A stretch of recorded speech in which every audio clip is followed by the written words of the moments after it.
तो कुछ क्वेश्चन भेजे गए थे, उसमें से सबसे पहला क्वेश्चन मैं पूछता हूँ आपसे। ये सुभाष चंद्र परिदा जी का है। 23 फरवरी 2025 को उन्होंने अपनी फेसबुक पे लिखा था ये क्वेश्चन। तो उनका क्वेश्चन ये है, हम्म। सर आपने मुझे बोला है कि रोजी रोटी और पार्टी का काम एक साथ करना है। मैं एक साथ दोनों काम कैसे कर सकता हूँ? मुझे समझ में नहीं आता। मुझे राजनेता बनना है, बिजनेसमैन नहीं। देखो, एक्टिविज्म का एक सबसे बड़ा जो चैलेंज होता है वो यही होता है कि उसका एक्टिविज्म स्पान क्या है, कितनी अवधि तक वो ये सब कर पाता है। तो एक्टिविस्ट को अगर अपना कंट्रीब्यूशन लंबे समय तक देना है कंट्री के कानून सुधारने के लिए, तो उसे इस बात पे ध्यान रखना पड़ता है कि उसकी आय, रोजगार, फैमिली लाइफ ठीक ठाक ढंग से रन करती रहे।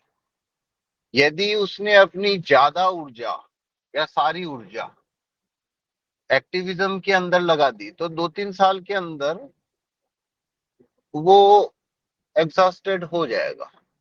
उसके बाद में एक्टिविज्म के लिए वो समय नहीं दे पाएगा, प्रेशर में आ जाएगा, और इस तरह उसका एक्टिविज्म खत्म हो जाएगा। तो इसलिए जो सही तरीका है वो यही है कि आपको अपना करियर, प्रोफेशन, रोजगार, फाइनेंशियल स्टेबिलिटी और फैमिली, ये सबको मेंटेन करते हुए ही एक्टिविज्म करना चाहिए। एक्टिविज्म एक पार्ट टाइम एक्टिविटी है। जैसे सप्ताह में आप 2 दिन करो, 2 दिन में भी आप 2-2 घंटे करो, सप्ताह में 10 घंटे, 8 घंटे, 7 घंटे काफी हो गया। उतना भी आप कर पा रहे हो तो वो बड़ी बात है। अगर इसे आप लंबे समय तक 10 साल, 20 साल, 15 साल, 25 साल के लिए मेंटेन कर पाओ। यदि आप सप्ताह यदि आप सप्ताह के अंदर 50 घंटे काम करोगे तो जल्दी ही आप चूक जाओगे, फिर आप एक्टिविज्म से बाहर हो जाओगे, क्योंकि प्रेशर जो है वो आपको तोड़ देंगे। तो इसलिए एक्टिविज्म जो है पार्ट टाइम ही करना चाहिए। पहला ध्यान प्रोफेशन पे, पैसे पे, रोजगार पे देना चाहिए। और बचे हुए समय में हर आदमी आमोद प्रमोद के ऊपर अपना समय खर्च करता है, मूवी देखता है, कभी थिएटर जाएगा, कभी कहाँ घूमने जाएगा, कभी कुछ और कुछ, बहुत कुछ सोशल गैदरिंग होती है। बहुत सारी एक्टिविटी आदमी रेगुलर बेसिस के ऊपर या साप्ताहिक या सप्ताहांत में करते रहता है।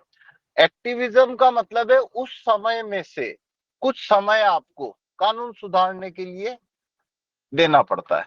और फिर कभी कभी चुनाव आ गए जैसे, तो ऐसी स्थिति के अंदर आप ज्यादा समय देने की कंडीशन में हो तो ज्यादा समय देना पड़ता है या देना चाहिए।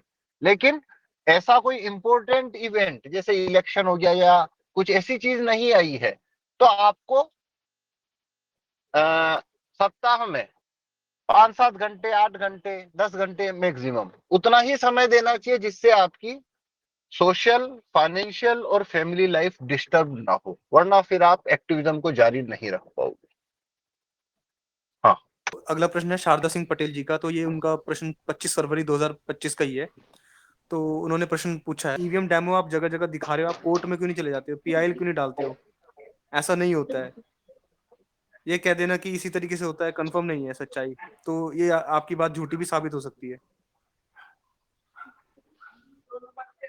हाँ, तो देखो, कोर्ट का ऐसा है, जब तक कोई मुद्दा बड़ा ना बने तब तक कोर्ट भी इस तरीके की याचिकाएं स्वीकार नहीं करता। हम कोई कोर्ट को 25-50 लाख रुपया तो देने नहीं वाले हैं कि वो हमारी याचिका स्वीकार कर ले। वहां पे सैकड़ों की संख्या के अंदर रोज याचिकाएं आती है। तो कोर्ट भी ये देखता है कि क्या किसी मुद्दे में की मास अपील है क्या। अगर किसी मुद्दे कोई मुद्दा फ्रेम हो चुका है, काफी लोगों तक पहुंच चुका है, तो कोर्ट के ऊपर ये दबाव बनता है कि वो इस तरीके की पिटीशन को स्वीकार करे।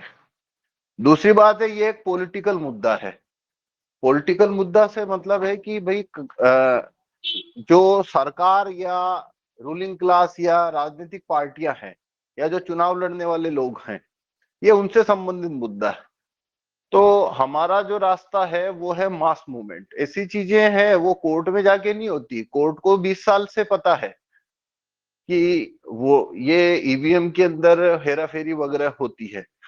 2001 से कोर्ट भी बोल रहा था सबूत लाओ, चुनाव आयोग भी बोल रहा था सबूत लाओ कि वोट चोरी होती है, तो सबूत कहां से लाएंगे? मतलब डाका मार के मशीन को चोरी करना पड़ा हरिप्रसाद जी को। तो उस 10 साल तक वो ये गाना गाते रहे हैं कि नहीं सबूत नहीं है तुम्हारे पास, तो ये हमारा जो इक्विपमेंट है उसको सुप्रीम कोर्ट कौन सा मानने वाला है? वो बोले भाई चुनाव आयोग की मशीन नहीं है, जाओ घर पे। और वही 10 साल तक तो सुप्रीम कोर्ट बोलता रहा कि भाई चुनाव आयोग की मशीन में करके दिखाओ। तो हम क्या अब कलेक्ट्री में स्ट्रांग रूम तोड़ के मशीन थोड़ी लेके आएंगे, क्योंकि चुनाव आयोग तो मशीन देता नहीं है। ठीक है ना? तो इसलिए हमारा रास्ता जो है वो मास मूवमेंट का है, लोगों तक इस डेमो को पहुंचाना, ताकि राजनीतिक पार्टियों पर दबाव बने, पहली बात। और दूसरी बात है कि ये हम अपनी क्षमताओं के अंदर काम करते हैं, हम ईवीएम के मुद्दे को उठा रहे हैं, उसका मतलब ये नहीं है कि 100 में से 100 कदम उठाने की जिम्मेदारी हमारे ऊपर आ जाती है। ये भारत के अंदर इतनी पॉलिटिकल पार्टियां हैं, इतने सारे वकील वहां सुप्रीम कोर्ट में सुबह से शाम तक इधर से उधर घूमते फिरते हैं, इतने यूट्यूबर बैठे हैं, इतना पूरी मतलब एंटी ईवीएम इतने सारे एक्टिविस्ट है, वो करते क्या है? आप उनको जाके क्यों नहीं कहते हो कि सुप्रीम कोर्ट में जाओ? भाई हमारे पास पैसा नहीं है सुप्रीम कोर्ट में जाने का, हमारा न उतना बजट है, न हमारी हैसियत में आता है कि हम सुप्रीम कोर्ट में याचिका स्वीकार करवा दें। वो महमूद प्राचा है, वो बोलते 50 लाख दो, मैं सुप्रीम कोर्ट में याचिका डालूंगा। तो क्या 50 लाख है हमारे पास में?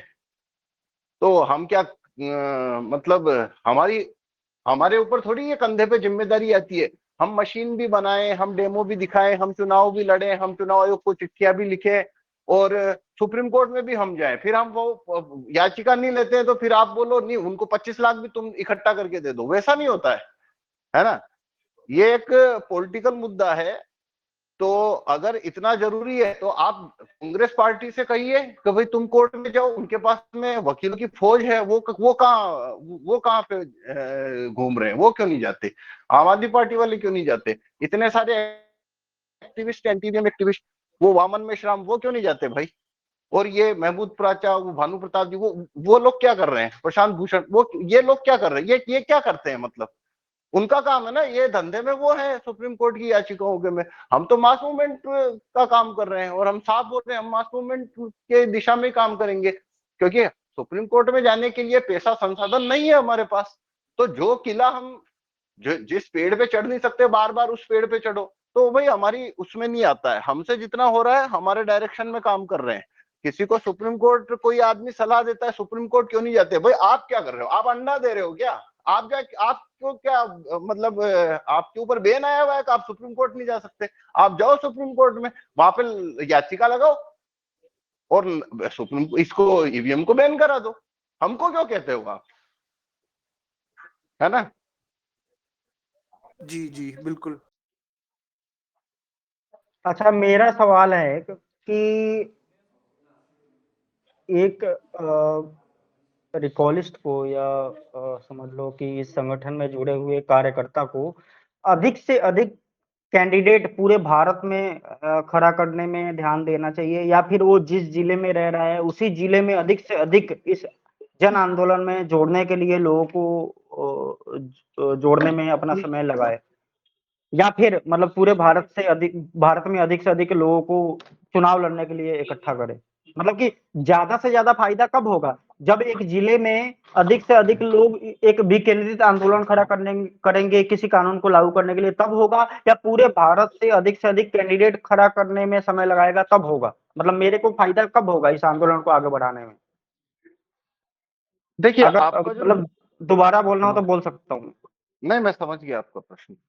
देखो राहुल जी, इसमें क्या होता है, आपका जो प्रश्न है ना वो कैंपेन मेथड से संबंधित है। अपना पूरा जो आंदोलन है उसके दो हिस्से हैं, एक draft related question issue discussion argument है, और दूसरा कैंपेन मेथड से संबंधित क्वेश्चन डिस्कशन आर्गुमेंट है।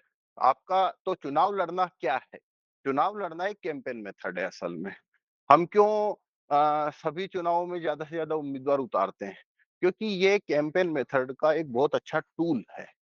और कैंपेन मेथड पे हमारी पॉलिसी है, प्रत्येक एक्टिविस्ट इस बारे में खुद तय करे उसे कौन सा तरीका सूट करता है, उसके हिसाब से कौन से तरीके में वो अच्छे से काम कर सकता है, कौन सा तरीका उसकी रेंज में है, इस बारे में एक्टिविस्ट को खुद को तय करना होता है। अब आप मुझसे मेरी ओपिनियन पूछो तो मैं मेरी ओपिनियन दे देता हूँ। तो मेरी ओपिनियन ये है, व्यक्ति को दोनों स्तर पे काम करना चाहिए। किसी एक स्तर पे काम करने से अच्छा है दोनों स्तर पे काम किया जाए। अगर कोई व्यक्ति एक ही जगह पर किसी एक विधानसभा या लोकसभा के ऊपर सभी एक्टिविस्ट सारी ताकत लगा देते हैं अगर, तो वो वहां पे जो ऐसी वहां पे अगर ये काम खड़ा भी हो जाता है, मूवमेंट खड़ी होती है, तो मीडिया, पेड मीडिया के लिए उसे तोड़ना आसान है, क्योंकि बहुत आसानी से वहां पे उसे गिराया जा सकता है और वहां पे गिरने से वो सारा काम वेस्ट हो जाता है। तो अ, सब जगह पर समान रूप से वितरित होके काम को करने से मूवमेंट ज्यादा स्प्रेड होगी। अगर मूवमेंट स्प्रेड ज्यादा रहेगी तो उसे गिराना, तोड़ना वो आसान नहीं होगा। इसलिए दोनों दिशाओं में काम करना चाहिए। लोकल लेवल के ऊपर ज्यादा एक्टिविस्ट अगर जुड़ते हैं तो वहां पे पेस आएगा। मतलब मान लो एक विधानसभा है, उसमें 4 एक्टिविस्ट है और 4 की जगह यदि 40 हो जाते हैं, तो बहुत सारे ऐसे कैंपेन मेथड हैं जिनका इस्तेमाल करने के लिए 4 लोग काफी नहीं होते। उसके लिए आपको 20, 25, 40, 50 लोगों की टीम की जरूरत होती है। तो अगर कहीं पे ये स्ट्रेंथ आती है, तो वहां पे अलग तरीके से मूवमेंट को आगे बढ़ाने के लिए अलग बहुत सारे तरीकों का इस्तेमाल किया जा सकता है, क्योंकि 40-50 लोग होने से वो चीज हो जाती है।